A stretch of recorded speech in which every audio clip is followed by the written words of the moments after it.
जयंती राजीव गांधी की थी तो उनकी कामयाबियों का बखान रवायत थी, मगर सियासी अदावत तब हो गई जब उस भाषण में सरकार पर नफरत वाले प्रहार हुए। उन्हीं के कालखंड में देश को भी कई पीड़ादायक अनुभवों से गुजरना पड़ा था। छोटा कालखंड था, परंतु उसी समय पूरा कश्मीर आतंकवाद से त्रस्त हो गया था। तमिलनाडु हिंसा की ज्वाला में झुलस गया था। दिल्ली में 5000 सिखों का नरसंहार हुआ और उसके बाद एक बयान आया था कि बड़ा पेड़ गिरता है तो धरती हिलती है। और उसके अलावा उत्तर प्रदेश में हाशिमपुरा और मलियाना जैसा कांड हुआ था। और उसी समय में पहली बार शाहबानों के मामले में शरिया को सर्वोच्च न्यायालय से ऊपर कर दिया गया था। सियासत के तराजू पर नफरत के माहौल की तौल करने पर पता चलता है कि राजीव गांधी के 5 साल के कार्यकाल में 1984 में दिल्ली, पंजाब, हरियाणा, यूपी, एमपी, बिहार में सिख विरोधी दंगे हुए। 1985 में अहमदाबाद में हिंदू मुस्लिम दंगे हुए। 1986 में जम्मू कश्मीर में हिंदू मुस्लिम दंगे हुए। 1987 में मेरठ और दिल्ली में हिंदू मुस्लिम दंगे हुए। 1988 में महाराष्ट्र के औरंगाबाद और उत्तर प्रदेश के मुजफ्फरनगर में हिंदू मुस्लिम दंगे हुए। 1989 में बॉम्बे, कोटा, बीदर, बदायूं, इंदौर, भागलपुर से लेकर कश्मीर तक दंगे हुए, जिनमें कम से कम 6000 लोगों की जानें गईं। लेकिन राजीव गांधी को श्रद्धांजलि देते हुए कांग्रेस पार्टी के अध्यक्ष और पूर्व अध्यक्ष ने देश के मौजूदा माहौल को नफरत बढ़ाने वाला और विभाजनकारी करार देने में कोई कसर नहीं छोड़ी।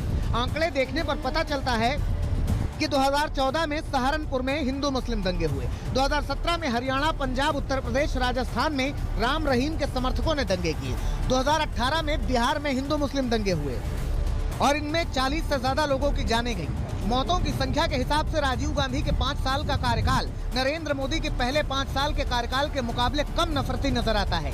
यही वजह है कि बीजेपी कांग्रेस पर ही सवाल उठाती है। मेरे विचार से मैं उन्हें याद दिलाना चाहता हूं, जब आपके नेतृत्व में, या यूं कहें आपके डी फैक्टो नेतृत्व में एक्सीडेंटल प्राइम मिनिस्टर के द्वारा यह देश चल रहा था, उस समय देश में क्या हो रहा था? दिल्ली से लेकर मुंबई तक दंगे धमाके हो रहे थे। गुजरात से लेकर गुवाहाटी तक, चेन्नई से लेकर हैदराबाद तक, अयोध्या, काशी से लेकर नागपुर तक, जयपुर से लेकर चंडीगढ़ तक, उत्तर प्रदेश में फैजाबाद, लखनऊ और वाराणसी के अदालत परिसरों में धमाके, उत्तर प्रदेश में मऊ से लेकर मुजफ्फरनगर तक दंगे, कश्मीर में पाकिस्तान के और ISIS के झंडे। ये विभाजनकारी नहीं थी, ये सौहार्दकारी राजनीति थी। फिलहाल सीजन चुनावी है तो सियासत तो होगी, और इस बार तो कांग्रेस ने 2024 के महासमर में मोहब्बत की दुकान खोलने के लिए पूरा भारत पैदल पांव नाप डाला है। तो नफरत वाला वार कांग्रेस का सबसे बड़ा हथियार है। मुकाबला बीजेपी को करना है, फैसला जनता को सुनाना है। आज तक ब्यूरो। एक दूसरे पर उंगलियां उठाकर दंगों को गिनाए जाने की वजह लगातार बताई जा रही हैं विस्तार से, लेकिन इन सब के बीच क्या 2024 के चुनावों पर भी इन तमाम मुद्दों का असर पड़ना है? कई ऐसे सवाल हैं जिसको लेकर दंगल में बड़ी चर्चा हम करने वाले हैं। खास मेहमान जुड़ चुके हैं, उनका परिचय आपसे करवा देती हूं। शहजाद पूनावाला जी, राष्ट्रीय प्रवक्ता भारतीय जनता पार्टी के स्टूडियो में हमारे साथ जुड़े हुए हैं। डॉली शर्मा जी, राष्ट्रीय प्रवक्ता कांग्रेस पार्टी के हमारे साथ मौजूद हैं। अरविंद वाजपेयी जी, LJP के प्रवक्ता हमारे साथ जुड़े हुए हैं। और थोड़ी देर में अनुराग भदौरिया होंगे हमारे साथ समाजवादी पार्टी से। लेकिन शहजाद पूनावाला जी, सबसे पहले शुरुआत आपसे ही करते हुए, नफरत इतनी ज्यादा फैल गई है मौजूदा वक्त में, सीधे निशाना साधा है सोनिया गांधी ने आप लोगों के ऊपर, ये कहते हुए कि ऐसी ताकतों को सत्ता का संरक्षण प्राप्त हो रहा है। देखिए चित्रा जी, हम क्या गिना रहे हैं? मध्य प्रदेश का रिपोर्ट कार्ड दिखा रहे हैं, SBI का रिपोर्ट कार्ड दिखा रहे हैं कि कैसे मध्यम वर्गीय लोगों की इनकम 3 गुना बढ़ी, 4.5 लाख से 13.5 लाख, 14 लाख तक चली गई। किस प्रकार से 13.5 करोड़ लोगों को गरीबी से बाहर निकाला, किस प्रकार से मीडियन इनकम ही बढ़ी नहीं है, ITR भी किस प्रकार से बढ़े हैं, और किस प्रकार से 10वें से 5वें स्थान पर अर्थव्यवस्था है। तो हम तो ये रिपोर्ट कार्ड बता रहे हैं, अर्थव्यवस्था पर क्या हुआ है, गरीबी कैसे कम हो रही है, अत्यंत गरीबी कैसे समाप्त हो चुकी है। परंतु दूसरी ओर जिनके पास केवल नफरत के भाईजान और वोट बैंक की दुकान है, वो जहरीला सामान बेचे जा रहे हैं। और बोलिए उस व्यक्ति के नाम पर, जो व्यक्ति कहता है बड़ा पेड़ गिरता है तो धरती हिलती है, उसको कहकर 84 के नरसंहार को जायज ठहराने वाला। और बाकी ये हमने नहीं कहा, आम आदमी पार्टी ने बाकायदा असेंबली में रेजोल्यूशन पारित करके दिल्ली सरकार की ओर से प्रस्ताव रखा कि राजीव गांधी का भारत रत्न लिया जाना चाहिए। ये भारतीय जनता पार्टी ने नहीं कहा। अच्छा, ये तो छोड़ दीजिए, हाशिमपुरा, भागलपुर, मीरठ, मलियाना, अहमदाबाद, जलगांव, नेल्ली। मैं आपको 3 स्पेसिफिक उदाहरण पूछता हूं और डॉली जी से सवाल पूछता हूं। यह है संजय राउत का इंडिया टुडे में छपा हुआ बयान, मुस्लिम वोटिंग राइट्स ले लेने चाहिए वापस, मुस्लिमों के वोटिंग राइट के अधिकार खत्म हो जाने चाहिए। क्या यह सद्भाव फैलाने वाला बयान है? दूसरा, IUML की कासरगोड में रैली निकली जिसमें कि उन्होंने हिंदुओं को मंदिरों के सामने जलाने की, लटकाने की बात की। क्या यह सद्भाव बढ़ाता है या यह सद्भाव नहीं बढ़ाता है? और तीसरा, जो अभी जुड़ेंगे कुछ देर में, उनकी पार्टी का दाग से तो कोई छूता नहीं है ना, मतलब हम एक दूसरे पर उंगलियां दिखाकर कह रहे हैं कि नहीं, दंगों के दाग तुम्हारे ज्यादा गहरे हैं, हमारे ज्यादा हल्के हैं। देखिए, मैं आपको बताता हूं अंतर क्या है।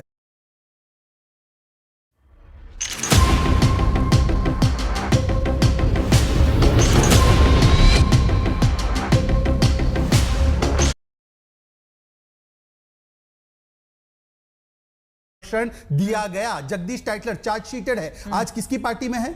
कांग्रेस पार्टी में है। क्या उसको निकाला है? और जगदीश टाइटलर को तो रखा गया था भारत जोड़ो की प्लानिंग कमेटी में। और इसीलिए मैं आखिरी बिंदु जो उठाने वाला था वो केवल ये था कि महबूबा मुफ्ती इनके साथ है। वो महबूबा मुफ्ती जो कहती है कि जो सबसे प्रिय भजन है महात्मा गांधी का, रघुपति राघव राजाराम, हाँ। उसमें भी कम्युनलिज्म और सांप्रदायिकता उनको दिखाई देती है। मैंने सिंपल स्पेसिफिक सवाल पूछा IUML को लेकर और संजय राउत के बयान को लेकर। डॉली जी सीधा सीधा लेकिन अभी कांग्रेस अभी सोनिया गांधी के बयान पर ही रहते हैं, उसके बाद आपने जो सिलसिलेवार तरीके से गिनाया है उस पर भी जवाब ले लूंगी।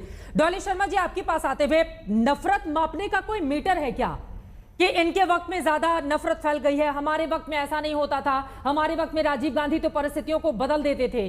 कोई ऐसा पैमाना तय किया गया है क्या? क्या है? क्योंकि ये आपके ऊपर आरोप लगा रहे हैं और आप लोग इनके ऊपर आरोप लगा रही हैं। देखिए, नफरत का पैरामीटर?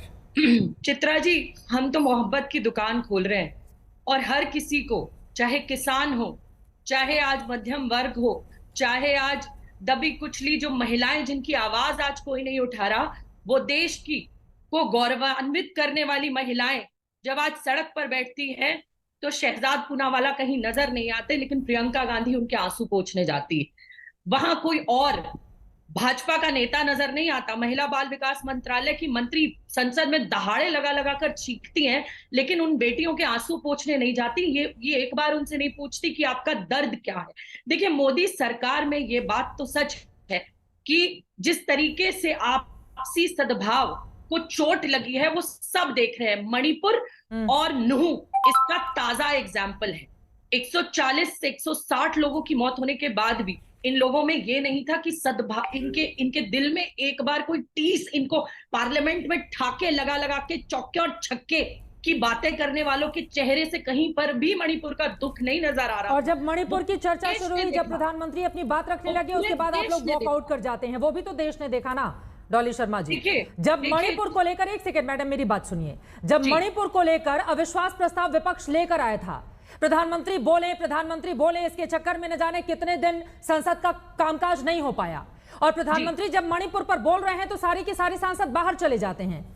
किसकी गंभीरता को समझा जाए कि कौन है गंभीर इस पूरे मामले पर? 2 घंटे में 3 मिनट, और 3 मिनट में क्या रिजल्ट निकला वहां का? मैं आपसे बार बार पूछती हूँ, आप एक महिला है, वो दर्द और वो टीस आप समझती होंगी उन महिलाओं पर जो गुजरी। वो एक देश को बचाने वाले वीर की पत्नी जिंदा जल गई और उस व्यक्ति के आंसू थे कि मैंने देश की सुरक्षा की, लेकिन अपने घर को, अपनी पत्नी को नहीं बचा पाया। ये छोटी बात नहीं थी चित्रा जी।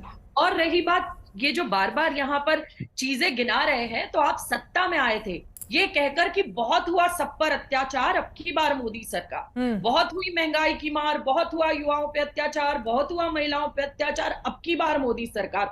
महिलाओं की क्या स्थिति है कि जब भाषण वीर, आज के प्रधानमंत्री भाषण वीर है, जब वहां लाल किले की प्राचीर से खड़े होकर कहते हैं कि महिलाओं के बिना देश आगे नहीं बढ़ सकता, उसी दिन उन बलात्कारियों को छोड़ दिया जाता है और इन्हें भाजपा के मंचों पर बिठाकर हार पहनाए जाते हैं। ठीक है, मैं जवाब ले लेती हूँ अरविंद वाजपेयी जी के बाद में आऊंगी आपके पास। ठीक है, शहजाद पूनावाला जी, उन्होंने कुछ महत्वपूर्ण मुद्दे गिनाए हैं। मोहब्बत की मणिपुर के मुद्दे पर वो बार-बार कह रही हैं कि कांग्रेस पार्टी के नेताओं ने जिस तरह का जेस्चर दिखाया, जो संवेदनशीलता दिखाई सत्ता पक्ष की ओर से, वो महसूस नहीं किया देश में। देखिए, मैं सिलसिलेवार तरीके से जवाब दूंगा, मैं उस जवाब पर भी आऊंगा। मोहब्बत की दुकान वो कह रहे हैं जिनका IUML के बयान पर कोई जवाब नहीं है, जिनको मैंने बताया संजय राउत के बयान पर जवाब दीजिए, आपके अलायंस पार्टनर है, उस पर कोई जवाब नहीं है। ये वो लोग हैं जो हिंदू टेरर, सैफरन टेरर कहते हैं। ये वो लोग हैं जिनकी भारत जोड़ो यात्रा की शुरुआत किससे हुई थी? उस जॉर्ज पोनैया से, जिसको तमिलनाडु की पुलिस ने बुक किया था, जिसने हिंदुओं के और भारत माता के खिलाफ क्या क्या नहीं बोला था। चलिए छोड़ देते हैं राम जी के किस प्रकार प्रकार से राम जी के अस्तित्व को भी नकारा इन्होंने, और कैसे कृष्ण जी अर्जुन जी को जिहाद सिखा रहे थे और हिंदू गंदा शब्द होता है, ये सारी चीजें कांग्रेस की ही मोहब्बत की दुकान से निकली। परंतु मैं स्पेसिफिक सवाल फिर से पूछना चाहता हूं। महिलाओं की बात की इन्होंने, महिलाओं की बात करने वाली दिव्या मदेरणा भी थी, उसने कहा कि रोहित जोशी पर आज तक एफआईआर नहीं हुई है, मंत्री का बेटा है। क्या किया उस पर आपने? राजेंद्र गुड़ा असेंबली में खड़े होकर बोलने लगे तो उनको हटा दिया गया मंत्री पद से। आज भी राजस्थान में 10 से 12 इंस्टेंसेस हर रोज होते हैं महिला उत्पीड़न के। एक बेटी को, 14 साल की बेटी को गैंगरेप करके उसको जला दिया गया भट्टी में। क्या किया आपने? दलित बच्ची के साथ क्या हुआ था करौली में, उसके बाद क्या किया आपने? बाड़मेर में आदिवासी महिला को निर्वस्त्र करके गैंगरेप किया गया, क्या किया आपने? राजस्थान नंबर 1 है, वहां के मुख्यमंत्री क्या बोलते हैं? 50% रेप केसेस फेक है। शांति धारीवाल कहते हैं मर्दों का प्रदेश है, बलात्कार होता रहेगा। अब आते हैं आगे की घटना पर। इन्होंने नूह का जिक्र किया। नूह में डॉली जी मुझे बता सकते हो विक्टिम के नाम क्या है? 6 लोग की दुर्भाग्यपूर्ण तरीके से मृत्यु हुई। उनके नाम है प्रदीप शर्मा, अभिषेक राजपूत, शक्ति, गुरसेवक, नीरज और मौलाना हाफिज साद। पर दोष किस पर डाला? केवल दोष डाला उन 2 लोगों पर।